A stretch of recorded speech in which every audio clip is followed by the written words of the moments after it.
안녕하십니까. 현대투자연구소 송교입니다. 대부분의 위대한 경영자들이 공통적으로 강조하는 철학이 있다면 아마도 시대적 흐름을 잘 이끌어가는 것일 겁니다. 그런 차원으로 본다면 삼성그룹 같은 경우는 이제 그 3세대에 걸쳐서 시대적 흐름에 잘 적응하고 대처하지 않았나 생각이 됩니다. 그 삼성그룹의 역사를 살펴보게 되면요. 1세대 이병철 회장 같은 경우는 이제 그 삼성 상회를 출발로 해서 재단과 모직을 통해 국내 1위 그룹의 어떤 그 반열에 올라섰겠죠. 2세대 이건희 회장 같은 경우는 이제 그 메모리 반도체 그리고 스마트폰을 통해서 명실상부 글로벌 1위 기업으로 삼성그룹을 거듭나게 하지 않았나 생각이 듭니다.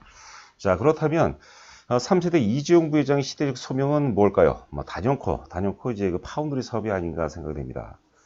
자, 이번 시간은 이재용 부회장의 파운드리 사업에 대한 어떤 핵심 논리를 중심으로 진행을 해보도록 하겠습니다.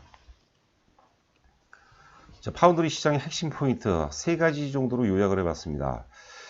먼저 이제 그 파운드리 사업 역시도 기관 산업하고 이제 장치 산업이라고 봐야 되겠죠. 그래서 이제 시장 진입이 굉장히 힘듭니다. 특히 이제 기술력만 갖고도 안 되는 것이고 또 자본력만 있다고 해서 될 일도 아니죠. 여하튼간에 이제 그 기술력과 자본력을 감안한다면 결과적으로 이제 그 메모리 반도체 시장처럼 이제 독과점 형태가 전개될 가능성이 높다고 보는 거고요. 옆에 그 442라는 것은 제가 이제 여러 번 강조를 해드렸는데 그 마켓 시어를 의미하는 겁니다. 굳이 이제 TSMC, 삼성전자, 기타를 이제 구분한다면 40%, 40%, 한 20% 정도가 되지 않을까 싶습니다. 개인적인 어떤 그 욕심 같아서는 삼성전자가 40%를 넘어설 수도 있어요. 왜냐하면 이제 삼성 자체 물량이 대략적으로 한 10% 정도 된다고 이제 봐야 되거든요. 자, 그렇다면 기본적으로 40%, 20% 정도 구도는 이제 충분히 이제 가능하지 않을까 생각됩니다. 자, 두 번째는 이제 굉장히 중요하죠. 팹리스 업체들 입장에서 한번 우리가 파운드리 시장 자체를 한번 살펴보자는 거죠. 그래서 가장 커다란 이제 그 애플이라든가 구글, 아마존 입장에서 본다면 TSMC에다가만 이제 독점적으로 이제 발주를 내주는 것보다는 두 개 업체 이상에다 넣어주는 게 훨씬 더 불확실성을 이제 피할 수 있다고 보는 거죠. 먼저 이제 정치 외교적 불확실성이 굉장히 크죠. 두 번째는 이제 지정학적 리스크. 대만 같은 경우는 이제 지진이 굉장히 잦습니다. 그러니까 지정학적 리스크를 이제 피할 수도 있겠고, 마지막으로 이제 가격 협상 차원에서도 한쪽에만 발주 주는 것보다 두 개 이상에다가 발주를 주게 되면 가격 협상 차원에서도 팹리스가 굉장히 유리한 어떤 그 상황이라고 이제 보는 거죠. 자, 세 번째는 이제 그 결과적으로 이제 그 삼성전자 얘기입니다. 파운드 업계 어떤 실은 강자. 이재용 부회장 얘기대로면 이제 2030년까지 파운드리에서 이제 파운드리 부분에서 TSMC를 이제 그 제친다고 이제 보는 건데 역시 그 새로운 역사의 어떤 주역이 아닌가 생각이 됩니다. 자, 현실적으로 이제 주가를 본다면 그 삼성전자 저희는 이제 보통주보다 우선주가 훨씬 좋다고 보는 거거든요. 가장 안정적이면서 최고의 어떤 수익을 도전할 만한 종목이 결과적으로 삼성전자 우선주가 아닌가 생각이 됩니다. 자, 제가 요거는 이제 그 네이버에서 캡처를 잡은 내용입니다. 간략하게 이제 밑추친 부분 중심으로 한번 살펴보도록 하겠습니다. 주요 사업 및 역사. 삼성그룹은 초창기에 삼성물산, 원래 지금 삼성상회가 1938년도에 출발했더라고요. 삼성물산, 그리고 제일제당, 제일모직, 세 개사가, 당시 그 이병철 회장 중심의 세 개 어떤 그 축을 통해서 이제 그 국내 1위 기업으로 이제 그 우뚝 이제 반열에 올라섰다고 이제 봐야 될 것 같아요.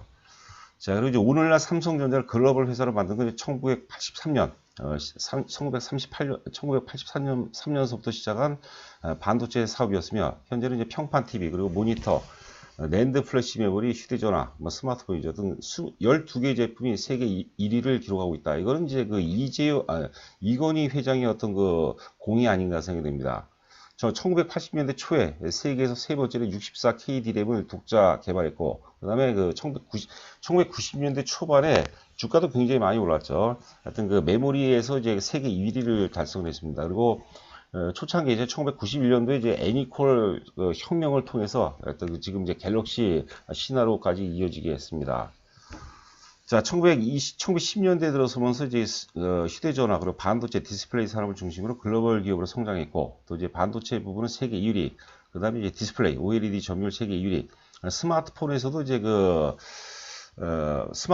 이제 그 판매 대수로 보면 이제 그 애플보다 위라고 이제 봐야 될 것 같아요. 1위라고 봐야 될 것 같습니다.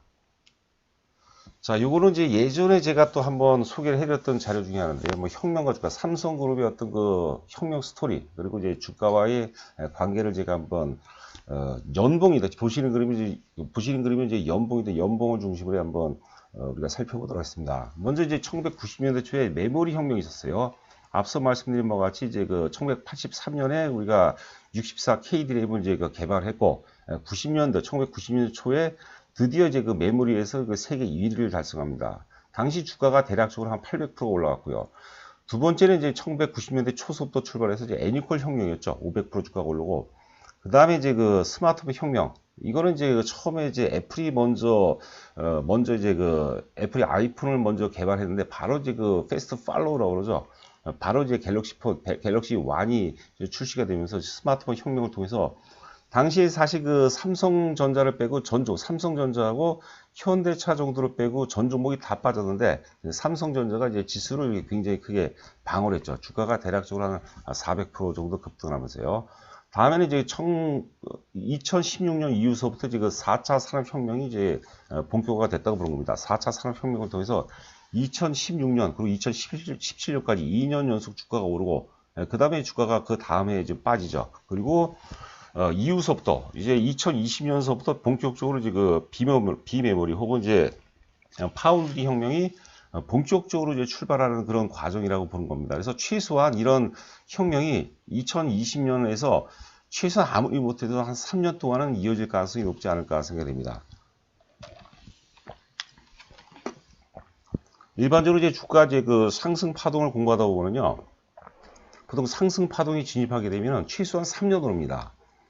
삼성전자 연봉을 보게 되면 많이 오를 때는 이제 그 4년까지도 오른 경우가 있거든요. 4년 한 5, 연중 고점은 이제 5년까지도 나온 경우가 있는데, 기본적으로 이제 2020년, 그리고 2021년, 2022년까지는 이제 그 상승 랠리가 전개될 가능성이 높겠고, 삼성전자 뭐 보통주도 마찬가지지만 특히 이제 우선주 같은 경우는 역사의 고점을 넘어갔죠. 역사의 고점 이후서부터니까 2년 앞으로 추가적으로 이제 2년도 오른다고 보니까 기본적으로 이제 우선주 기준으로 뭐 10만 원 정도 뭐 충분히 가능하지 않을까 생각이 됩니다. 자, 보시는 그림도 굉장히 중요하죠. 이거는 이제 제가 2015년서부터 출발해서 영업이익 기준으로 한번 삼성전자의 그 흐름을 한번 살펴봤는데요. 2012년도에 영업이익이 26조 4천억이었습니다. 26조. 그리고 2016년도에 이제 그 29조인데 지금 대략적으로 한 3조 정도 증가했는데 주가는 굉장히 많이 올랐습니다. 여기서부터 이제 그 4차 산업혁명이 출발했죠. 그러니까 제가 이제 그 유튜브 방송을 통해서 이제 특히 이제 삼성전자 말씀드려서 가장 강조하는 것 중에 하나가 지금 시장이 요구하는 절대 가치는 사실 성장성이라고 얘기했어요. 지금 뭐 테슬라가 이제 대표적이라고 볼 수 있어요. 테슬라, 애플, 뭐 아마존 이런 것들 보면 특히 테슬라 같은 경우는 실제로 벌어들인 돈보다 성장 가치를 통해서 주가가 뭐 터무니없이 많이 올라가는데 우리가 터무니없다는 표현보다는 지금 시대적 환경이 요구하는 시대적 가치가 요구하는 게 성장성이라고 보시면 될 것 같아요. 삼성전자의 성장성 역시도 만만치가 않죠. 자, 여하튼간 이제 그 영업이익은 3조 원 오른 거에 불과한데 주가는 25,000원에서 거의 뭐 한 3만 7천원까지 올라갔었습니다. 그리고 그 다음에 2017년도에 영업이 이제 그 53조로 이제 퀀텀 점프를 하죠. 거의 배 가까이 주가 영업이 증가하죠. 이때 주가가 굉장히 많이 오릅니다. 대략 뭐 35,000원에서 뭐 한 5만 7천원까지 올랐습니다. 주가가 이제 제일 많이 올랐죠. 2017년도에.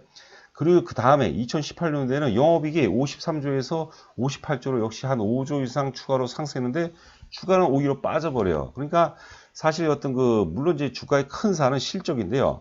그 삼성전자 흐름 보게 되면은 어떤 그 실적보다는 어떤 성장성에 의해서 이제 많이 주가가 좀 움직이는 것 같아요. 그 다음 해를 보시면 알 수가 있을 겁니다. 2018년도에 영업이익이 58조 8천억인데 2019년도죠. 작년에 27조 7천억이에요. 영업이 반토막도 안 됐는데 주가는 어때요? 주가는 오히려 역사의 고점을 돌파해버리거든요. 그러니까 이것은 뭐냐면 어떤 그 4차 산업혁명의 근거에서 어떤 비메모리 혹은 파우더의 어떤 성장성이 본격적으로 반영되는 과정이라고 봐야 될 것 같아요. 자, 그리고 이제 그 2020년 들어서 코로나 사태를 이제 경험하는데 그런데도 불구하고 주가는 하여튼 그 최근 들어서 우선주 기준이면 하여튼 역사의 고점을 돌파하는 모습입니다. 27조 7천억에서 올해 예상 영업이 지금 이제 35조를 제가 말씀드렸는데 최근 저 보고서들 보면 35조에서 36조, 뭐 37, 8조 제일 많이 부른 데는 이제 제일 많이 부른 데 한 39조 정도까지 이제 전망을 하는 것 같은데, 하여튼 그 35조 정도 수준이 적정 수준이 아닌가 생각이 되고요. 여하튼간에 올해 예상 영업이 한 35조고, 내년도 2021년도 예상 영업이 한 40조, 그리고 2022년 같은 경우는 이제 60조를 넘어서는 전망치도 나오고 하는데요. 뭐 현실적으로 한 55조 정도, 뭐 이 정도라면 사실 넉넉 잡고 한 1년 반 정도, 제가 보기엔 한 1년 내, 올해 지금이 현재 10월 달이니까 내년 10월 달 정도면 삼성전자 우선주 기준, 보통주가 아니라 우선주 기준으로도 뭐 충분히 한 10만 원 정도는 우리가 확인할 수 있지 않을까 생각됩니다.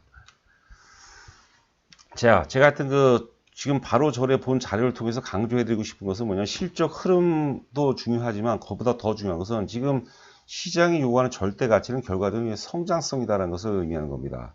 지금 비메모리, 특히 이제 파운드의 성장성은 대단하죠. 매년 연평균 성장률이 거의 막 50% 이상씩 성장이 가능하거든요. 지금 이제 코로나 환경 속에서 열악한 상황에서 50%씩 성장한 사업이 여러분들이 어디 있겠습니까?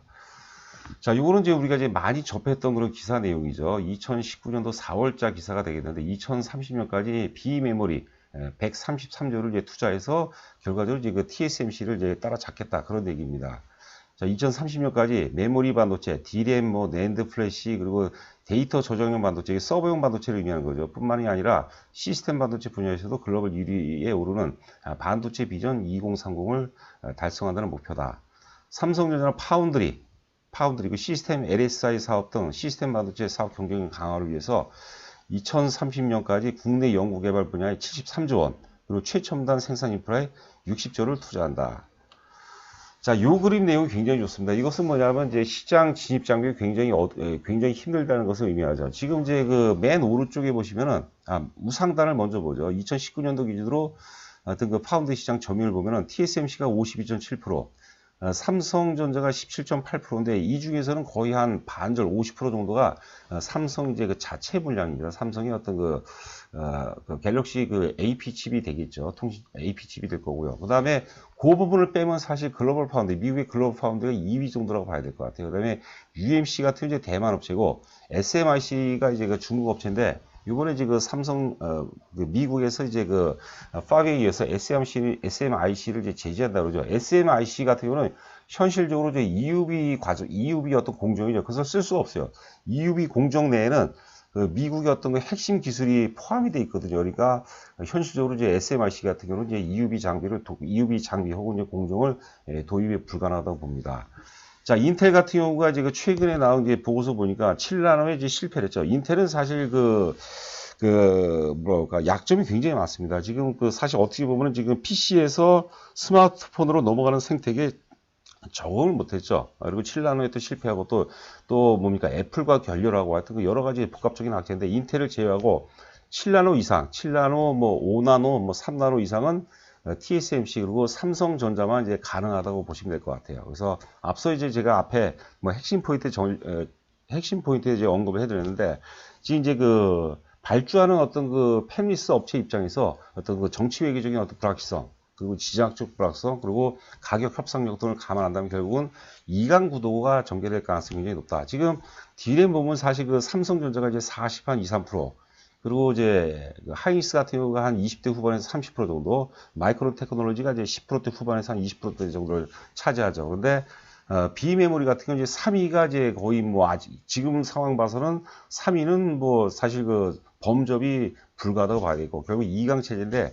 40대 한 20 정도, 14나노 이하급에서는 이제 기타에서 차지할 가능성이 높지 않을까 생각됩니다. 자, 이거는 이제 삼성전자 밸류에이션 산정 테이블이라고 했는데요. 보시면 이제 메모리 반도체가 결과적인 기업 가치가 대략적으로 한 550조 정도로 이제 예상을 하고 있는데요. 보면 이제 메모리 반도체가 한 200조, 209조라고 돼 있네요. 근데 비메모리가 한 45조 정도로 예상이 되고 있는데, 제가 보기에는 한 2021년 정도, 내년 하반기 혹은 이제 2022년 정도면 비메모리 어떤 기업 가치가 대략 한 100조 정도 될까, 100조는 충분히 넘어갈 가능성이 있습니다. 그러면 그 구간에서 주가는 제일 많이 오른다고 봐야 되거든요. 지금 아직까지 비메모리 어떤 사업 가치가 한 45조라는 것은 그만큼 주가가 굉장히 싸다는 것을 의미합니다. 이게 이제 뭐 100조 혹은 150조, 200조에 다다르면 사실 그 주가는 이미 그 현재 주가를 우리가 경험할 뭐 우리가 구경도 못한다고 봐야 될 것 같습니다. 자, 기사 하나 한번 더 보죠. 파운드리 시장 급성장, 대만, 삼성, 대만 TSMC 추격 낙수 효과라고는 표현이 있었는데요. 파운드리 시장 같은 경우는 이제 그 비인텔 진영의 급성장하고, 아까 이제 인텔의 몰락 과정에 대해서 제가 간략하게 설명드렸죠. 그리고 미국이 이제 그 파위에서 SMIC를 제재하고 있고, 그러니까 중국은 사실 그 EUV 공정을 도입할 수가 없는 상황이죠. 자, 그리고 엔비디아가 이제 그 암을 인수했죠. 그리고 또 엔비디아는 또 삼성자가 얼마 전에 엔비디아 물량을 또 수주를 또 했죠. 파운드리 물량을 또 수주했고요. 이렇게 크게 팽창해서 오늘 2024년 정도가 되면 이제 그 944억 달러, 940달러. 그러니까 우리 돈으로 환산하게 되면 대략적으로 한 110조 정도 되지 않을까 생각이 됩니다. 그 중에서 이제 40% 정도라면 이제 그 40조가 넘는다고 봐야 될 것 같아요. 자, 이 내용이 재밌어요. 그 아래 내용. 삼성은 TSMC가 소화할 수 없는 시장을 전략적으로 공략 중이다. 그 세계에서 이제 5나노 공정이 가능한 곳은 TSMC하고 이제 삼성자 두 곳뿐이고, 100억 달러를 훨씬 웃도는 투자금이 필요한 7나노 이하 공정서부터는 사실상 삼성과 TSMC만이 집행이 가능해서 이강 구도체가 더욱더 견조해질 것으로 관측이 된다. 뭐 삼성이 점유율은 17.4%, 삼성이 파운드리 사업을 출범시킨 2017년 당시 점유율은 6% 수준이었으나 불과 이제 그 3년 만에 3배 가까이 성장을 이뤄냈다.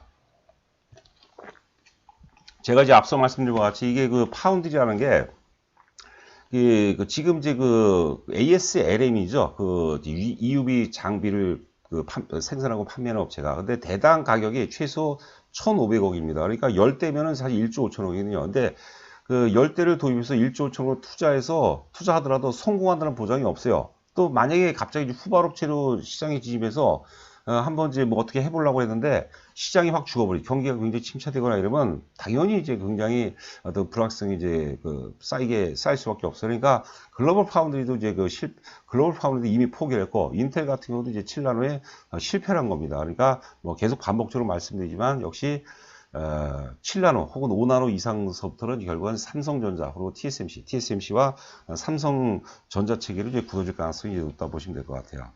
특히 이제 그 새 공정, 사실 그 게이트 올 어라운드라고죠. GA 공정 같은 경우는 제가 그 유튜브를 통해서도 여러 번 말씀드렸는데, 과거 데이터를 보시면은 도움이 좀 되실 것 같고요. 여하튼 이제 5나노, 3나노 싸움이라고 봐야 될 것 같습니다. 그래서 과연 이제 그게 이제 내년서부터 시행이 된다고 보는데, 지금 TSMC 같은 경우는 수주 물량이 넘쳤어요. 그러니까 그게 이제 그 뭐 낙수 효과라고 하죠. 그게 결과적으로는 이 지금 기사의 핵심이 이제 그 내용이죠. 자, 차트를 한번 보도록 하겠습니다. 지금 역사의 고점이 삼성전 우선주 기준으로 따지면 역사의 고점이 이제 53,000원인데요. 여기 지금 보시면은 지금 화살표로 표시가 되어 있죠. 9월 초가 되겠는데, 이 9월 초에 보면 이제 테슬라도 그렇고 애플, 아마존 뭐 대부분이, 마이크로소프트 대부분이 최고점이었어요. 그 버블을 상당히 몰고 왔죠. 그 버블이 지금 깨지는 단계라고 이제 보거든요. 그래서 이런 그 테슬라라든가 애플, 아마존 이런 것들의 그 상투, 나스닥 기술주의 상투하고 삼성전자의 바닥 혹은 출발점하고 일치가 되는 겁니다. 이 주도주 역학관계라고 하거든요. 이건 굉장히 중요한 내용입니다. 그래서 만약에 이제 뭐 확률적으로 저는 이제 뭐 희박하다고 보는데, 다시 테슬라가 혹은 애플이 혹은 아마존이 역사의 고점을 돌파하고 간다면 삼성전자가 다시 소외받을 가능성이 있어요. 그러나 이들이 그렇다고 이제 급격한 하드 랜딩 같은 그런 조정이 온다면 삼성전자도 데미지는 있겠지만, 적당하게 조정을 받는다면 삼성전자가 역사적 고점을 돌파하면서 이제 강렬하게 랠리가 전개될 가능성이 높지 않을까 생각됩니다. 자, 저희가 이제 그 회원 모집을 합니다. 사실 그 영업은 저희한테 굉장히 소중하고 신성한 겁니다. 이제 오해하지 않았으면 좋겠고요. 사실 그 다음 주 월요일서부터는 저희가 이제 그 100만 원 단위로 하려고 하거든요. 이제 기간은 이제 그 4개월 단위인데, 하여튼 뭐 이번 주 이제 뭐 금, 토, 일 정도가 될 것 같은데요. 그 3일 동안에 걸쳐서는 2개월에 55만 원이 가능하거든요. 그러니까 관심 있는 분들은 자세히 읽어보시고 입금을 해주시고, 제 그 아래가 제 휴대폰 번호입니다. 그래서 조남을 문자로 보내주시면 제가 또 상세하게 또 성공 투자가 뭔지, 앞으로 시장이 어떻게 우리가 대처해야 될지 제가 또 상세하게 설명을 해드리도록 하겠습니다. 자, 한 주 동안 고생 많으셨고, 저는 또 여러분들 다음 주에 찾아뵙도록 하겠습니다. 감사합니다.